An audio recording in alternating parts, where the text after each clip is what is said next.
நான் Bhaskaran SP cyber crime.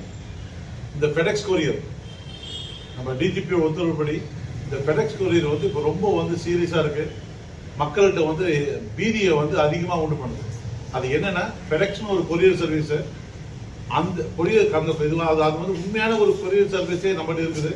But இருந்தாலும் ஒரு ஃபேக்காக நாங்கள் தான் அந்த ஃபெடெக்ஸ் கொரியர் சர்வீஸ் பேசுகிறோம் சொல்லிட்டு தங்களை இன்ட்ரோடியூஸ் பண்ணிக்கிட்டு உங்களுக்கு பார்சல் வந்தா மாதிரி இல்லை நீங்கள் யாருக்கோ பார்சல் அனுப்புனா மாதிரி அது ஒரு இல்லீகல் பார்சல் என்று சொல்லிட்டு உங்களை முதல்ல ஒரு குற்றவாளியை உங்கள்கிட்ட காட்டி விட்டுட்டு அதுக்கப்புறம் உங்களுடைய ஐடி கார்டு, உங்களுடைய பேன் கார்டு, உங்களுடைய ஆதார் கார்டு தான் அதில் இருக்குதுன்னு சொல்லி உங்களை பயமுறுத்திட்டு உங்களை என்ன பண்ணுறாங்க, நீங்கள் இப்போ போலீஸ்கிட்ட பேசுங்க, மும்பாயோடைய இந்த அந்தாரி போலீஸ் அவங்க கிட்ட பேசுங்கன்னு சொல்லிட்டு உங்களை அவங்க கிட்ட கால் டைவர்ட் பண்ணி விடுற மாதிரி பண்றாங்க.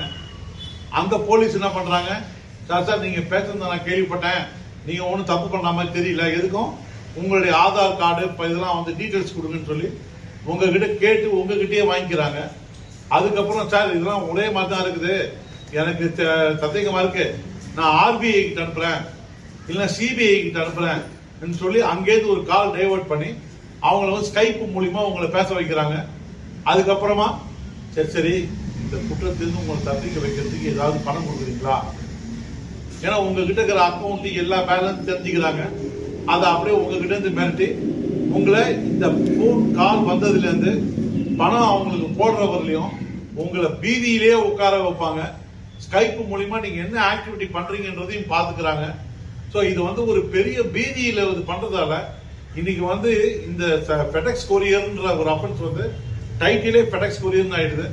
ஸோ ஊர்ல மக்களுக்கு பீதி இருக்குதுன்றதுனால இந்த அட்வர்டைஸ்மெண்ட்டை எங்க டிஜிபி டாக்டர் ஸ்ரீனிவாஸ் அவர்கள் உத்தரவின் பேர்ல இதை உங்களுக்கு எல்லாத்துக்கும் கவனத்துக்கு கொண்டு வரேன். இதை உங்களுக்கும் உங்களுக்கு தெரிஞ்ச உங்க சகோதர சகோதரிகள், உங்க சூழ்நிலை இருக்கிறவங்க, உங்க சமுதாயத்தில் இருக்கிற எல்லாருக்குமே இதை சொல்லுங்க. இத மாதிரி ஃபெடெக்ஸ்னு உங்ககிட்ட கால் வந்ததுன்னா காலை கட் பண்ணிட்டு அடுத்த வேலையை பாருங்க. அதுக்கு செவி சாய்க்காதீங்க என்றதுதான் எங்களுடைய வேண்டுகோள். நன்றி, வணக்கம்.